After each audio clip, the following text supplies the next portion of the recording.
गरीब साध साध सब नेक हैं, आप अपनी ठोरी। जो सतलोक ले जावेंगे वो साधु कोई और।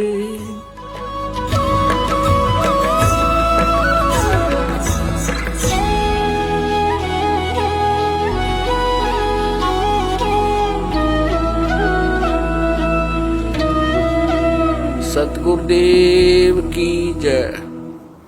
बंदी छोड़ कबीर परमेश्वर जी की जय। बंदी छोड़ गरीबदास जी महाराज जी की जय। स्वामी राम देवानंद जी गुरु महाराज जी की जय हो।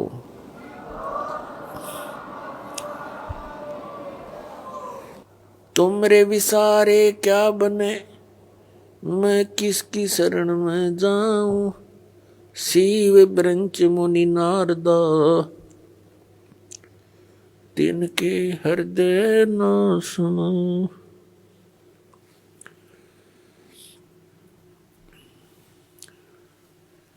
परम पिता परमात्मा पूर्ण ब्रह्म सर्व सृष्टि रचनहार कबीर परमेश्वर जी की असीम कृपा से आप सभी पुण्यात्माएं सत्संग सुनने के लिए उपस्थित हुए।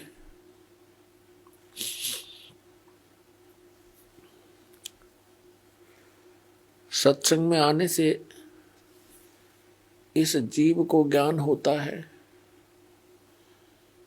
तू कौन है, यहां किस लिए तू ये जन्म और मर रहा है,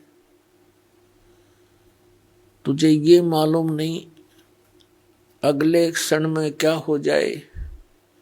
और फिर भी आप इतने निश्चिंत होकर के यहां बैठे हो। सत्संग में आने से इस प्राणी को ज्ञान होता है कौन से कर्म मानव के करने योग्य हैं, कौन से ना करने योग्य हैं। फिर मानव जीवन का क्या उद्देश्य है,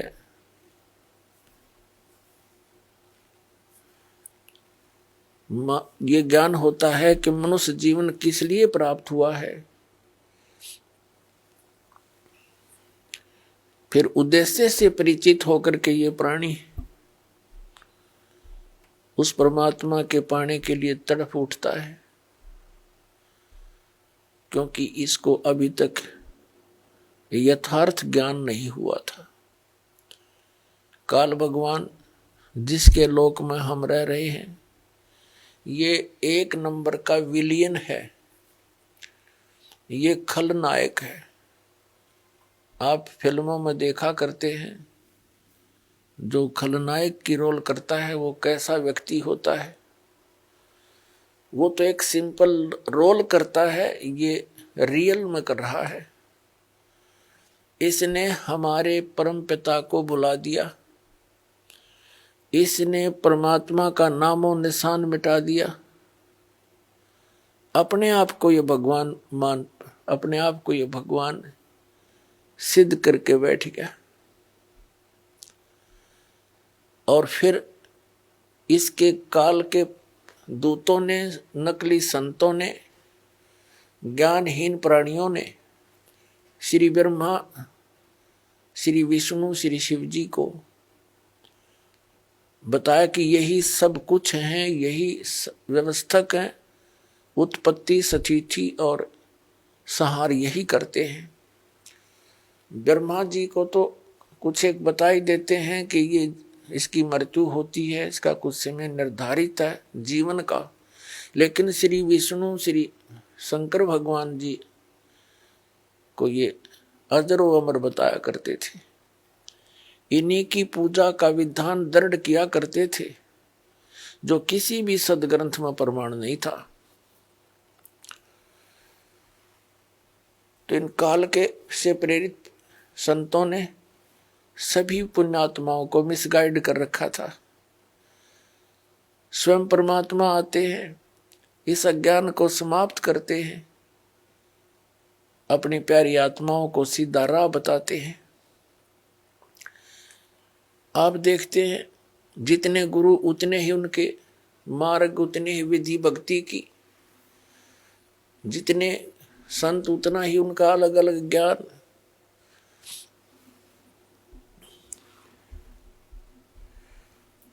ये सारा कारण क्या है? इस काल भगवान ने सबको भ्रमित कर रखा है। इसने भ्रमित क्यों कर रखा है? परमात्मा ने हमारे ऊपर एक दया करी थी, कबीर भगवान ने, जो हम सबका जनक है। आज पहले भी आपको बताया था सुबह के सत्संग में,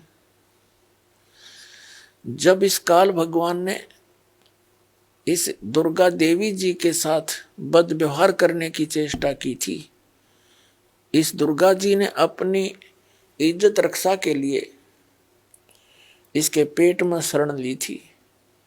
परमेश्वर ने, कबीर देव जी ने, सत्य पुरुष ने इस ज्योति निरंजन को इसके 21 ब्रह्मांड समेत वहां से निकाल दिया था, साथ में दुर्गा जी को भी।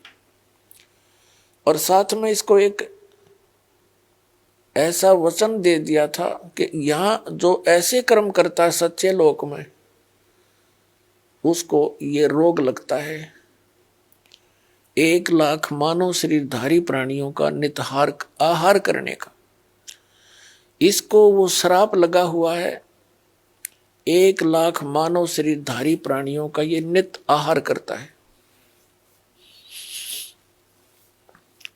उसके लिए इसने अपने तीनों पुत्रों की, रजगुण ब्रह्मा, सतगुण विष्णु, तमगुण शिव जी की ड्यूटी ला रखी है। इनको एक एक गुण से युक्त कर दिया। ना श्री ब्रह्मा के बस की बात, ना विष्णु के, ना शिव की। इनके अंदर से एक ऐसी रेंज निकल रही है, रेज, ऐसी किरणें निकल रही हैं जो इसके अंतर्गत इस 3 लोक में, पृथ्वी लोक, पाताल लोक और स्वर्ग लोक के प्राणियों को, ये तीनों देवताओं के अंदर से निकल रही ये किरणें प्रभावित करती हैं। ये अपने लोकों में रहते हैं, इनकी राजधानी है ऊपर विष्णु लोक, शिवलोक और ब्रह्मा लोक। वहां रहते हुए भी इनके अंदर से निकल रही किरणें हमें यहां प्रभावित कर रही हैं। जैसे मिर्च का छोंक लगता है रसोई में, उसका प्रभाव जाकर के दिखता है दूसरे कक्षों में बैठे हुए अन्य घर के सदस्यों पर। छींकें आने लग जाती हैं, उनके बस की बात नहीं कि वो छींकों को रोक सके। मूल वस्तु रसोई में, उससे निकली हुई उस किरण ने उस प्रभावित कर दिया जाकर तीसरे कक्ष में 50 फुट की दूरी पर बैठे सदस्य को। ठीक इसी प्रकार श्री ब्रह्मा, श्री विष्णु, श्री शिव जी से निकल रही ये किरणें, ये तरंगे हमें यहां प्रभावित करती हैं, जिसके कारण रजोगुण की किरण के इन तरंगों के कारण हम प्रभावित होकर के सृष्टि उत्पत्ति कर, संतान उत्पत्ति करते हैं। जिस कारण से ब्रह्मा जी को सृष्टि की उत्पत्ति करता बता दिया। यू खाक उत्पत्ति करता है, उत्पत्ति तो परमात्मा ने करके दे रखी। कबीर साहब ने सारे ब्रह्मांड रच दिए, इसके 3 गुण 5 तत्व दे दिए। ये तो केवल प्रभावित करता, जिस कारण से सभी प्राणी अपनी ये विवश होकर के, विषय वासनाओं के वश होकर के संतानोत्पत्ति करते हैं। और फिर यहाँ के यहाँ की सुविधाओं की इच्छा, राजसी ठाठ सभी चाहते हैं, ये उसी का प्रभाव। और दूसरे सतोगुण के प्रभाव से हम एक दूसरे में मोह ममता बुरी तरह जकड़े हुए हैं।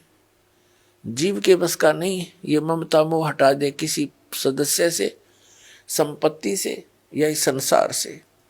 ये तो परमात्मा कबीर जी की दया होगी, आपको ज्ञान मिलेगा और साथ में वो समाधान मिलेगा जो इसकी किरणों को, इनके प्रभाव को निरस्त करेगा। वो साधना आपको दी जाएगी, तब आप यहाँ से निकल सकते हो। नहीं तो जकड़ रखा प्रत्येक प्राणी को और समझ में नहीं आने देता ये हो क्या रहा है। 1 मिनट में मृत्यु हो जाती है, उससे पहले ठेकेदार बना रखा है, तो ये तेरा बेटा है, ये तेरी बेटी है, ये कार है, ये तेरी कोठी है। और फिर क्या है, छोड़ बुद्धू, तेरा कुछ नहीं था, चल गधा बन। ऐसी दुर्गति हमारी कर रखी है इस काल भगवान ने। और तीसरा जो शंकर भगवान है, उसके अंदर आपको पता ही है, तमोगुण के कारण एक दूसरे के साथ लट्ठम लट्ठा इतना क्रोध पैदा कर देता है, हिंसाएं हो जाती हैं। और ये संहार का भी कार्य करता है। 1 लाख मानव शरीरधारी प्राणियों को नित मार के अपने पिता काल के पास भेज देता है। जिस कारण से इस अपनी व्यवस्था, इसको भूख लगी हुई, इसको भूख लगती है, 1 लाख मानव शरीरधारी प्राणियों का निताहार करने का श्राप लगा हुआ है। और जिस कारण से इसने हम सभी को यहाँ मिसगाइड कर रखा है, अपनी खेती बना रखी है, जैसे कसाई बकरे पालता है। परमात्मा परमेश्वर वो हमारे जनक हैं, सबके मालिक हैं, उत्पत्ति करता कबीर भगवान जो काशी में दुल्हा रूप में आए थे, उन्होंने आके अपनी प्यारी आत्मा धर्मदास साहिब जी को मिले। उनसे कहा कि धर्मदास, तुम जिस लोक में रह रहे हो ये कसाई का लोक है, यहाँ कोई रहम नाम की चीज नहीं है। किसी का बेटा मरो, किसी की बेटी मरो, पूरा अक्षेत्र नष्ट हो जाओ, नो प्रॉब्लम, इसमें दया नाम की चीज नहीं है। धर्मदास जी ने कहा कि भगवान, यहाँ कैसी सुविधाएं नजर आ रही हैं, सुंदर बाग बगीचे हैं, झरने बह रहे हैं, मीठे जल की दरिया बह रही हैं, नीचे भी अच्छा मीठा जल है पृथ्वी में, और सुंदर बाग हैं, सुंदर मेवा लगी हुई हैं, कैसी अच्छी हवा चलती है, दिन रात बन रहे हैं। तो परमात्मा ने कहा कि ये तो ऐसी व्यवस्था है जैसे कसाई बकरे पालता है, वह अपने उन पाले हुए बकरे और बकरियों के लिए सब सुविधाएं देता है। एक बहुत बड़ी चरागाह भी बनाता है, उनके लिए शेड झोंपड़ी डालता है गर्मी और सर्दी से बचाने के लिए, जल की व्यवस्था करता है, उसके चारे की व्यवस्था करता है, हिंसक पशुओं से बचाने के लिए उनकी चारों तरफ बाड़ करता है, सुरक्षा चक्कर बनाता है। जिस कारण से वो बकरे ये सोचते हैं ये दयालु मालिक है हमारा, हमारी कितनी केयर टेक करता है, कितनी देखभाल रखता है। जिस कारण से जब वो कसाई बकरों के पास आता है तो उससे प्यार करते हैं, ऐसे ऊपर को पैर उठाकर उसे सीने से लगाना चाहते हैं, उसकी उस व्यवस्था को देखकर इसे प्रभावित हो जाते हैं। वो ऐसे हाथ लगाकर देख रहा होता है, वो प्यार करते हैं, जीभ से चाटते हैं उसके हाथों को प्यार जताने के लिए। वो देख रहा होता है ये कितने किलो का हो गया, इसमें कितना मांस बढ़ गया, और वो सोच रहे हैं ये हमें प्यार कर रहा है। पहले उन भोले बकरों और बकरियों को वो दयालु नजर आता था, लेकिन जब ऑर्डर आता है 10-20 बकरों का काटने के लिए, वो ना देखता किसकी बेटी मरेगी, किसकी माँ, किसका भाई और किसकी बहन। एक परिवार के चे सारे आ जाओ, मोटे मोटे छांट के और जाके काट के अपना निर्वाह करता है। परमात्मा ने कहा धर्मदास, तुम इसे कसाई के लोक में रह रहे हो, तुम्हें आंखें नहीं खुलने देता, ये मूर्ख बना रखा तुम्हारे को।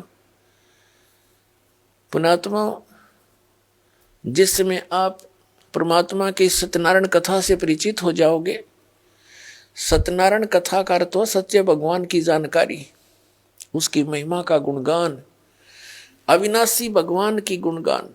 आज तक हम श्री विष्णु जी को सत्यनारायण कहते थे। सत्यनारायण माने अविनाशी, सच्चा भगवान, सच माने जो कभी नाश ना हो जिसका।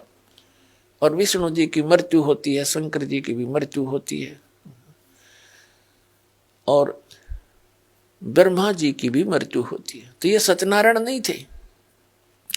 सत्यनारायण केवल कबीर देव है, कबीर साहब है, जो काशी में धानक रूप में आया था। बनारस के अंदर 120 वर्ष रहे, सह शरीर आए थे, शिशु रूप धारण किया था, और सह शरीर चले गए थे मगहर से हजारों लाखों की संख्या में उपस्थित दर्शकों के सामने उनके सब, जब परमात्मा एक वस्त्र बिछाया था, एक चादर एक ऊपर ओढ़ कर लेटे थे। कुछ देर के पास आकाशवाणी हुई थी, देखो मैं जा रहा हूं, इस चादर में कोई मुर्दा नहीं है। चादर उठा के देखी, सुगंधित फूल मिले थे। वो ना जन्म हुआ ना मरे थे, वो सत्यनारायण है, वो अविनाशी परमात्मा है। नारायण का अर्थ होता है जल पर आकर आने वाला, जल पर विराजमान होने वाला। परमात्मा एक लीला प्रत्येक युग में करते हैं। सतलोक से चलकर आते हैं, सहस्री आते हैं और कमल के फूल पर, वो सरोवर के अंदर जल के ऊपर आकर विराजमान होते हैं, जिस कारण से वास्तव में नारायण वो परमात्मा है। कबीर जी, तो जब आपके यह सत्यनारायण कथा समझ में आ जाओगी, क्योंकि ये प्रथम बार सुनता है, कोई दूसरी बार सुनता है, और जिन्होंने खूब सुन रखी है उनका समझ में अच्छी तरह आ चुका है।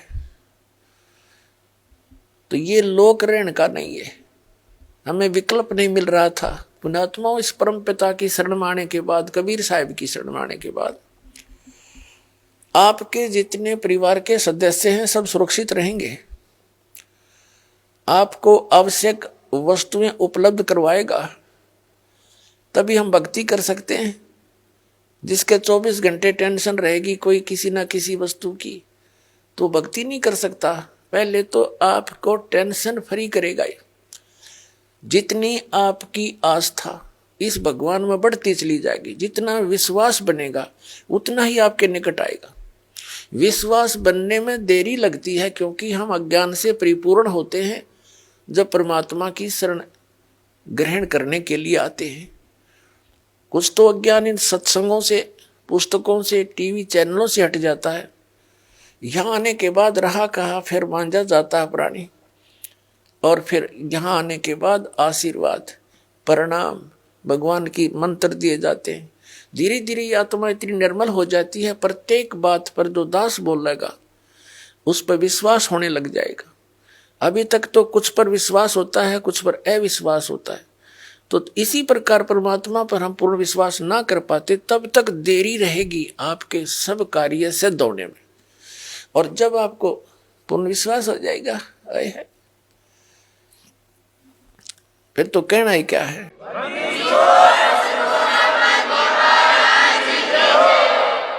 जिनको पूर्ण विश्वास हो जाता है, एक भक्त ऐसे ऐसे सुख बताता है कि उसका कहता है जी कितने बताऊं, गिनती नहीं। तो पुण्यात्माओं, भगवान है ये हमारा सच्चा पिता है, और अपने पिता को ही अपने संतान के दुख की चिंता होती है, और ये समर्थ है, हमारे सब काम करने में सक्षम है, सब दुखों को दूर करने में सक्षम है। ये समर्थ परमात्मा है। इस पर विश्वास करके देखो पूर्ण हृदय से, फिर देखना सारे काम ठीक होंगे।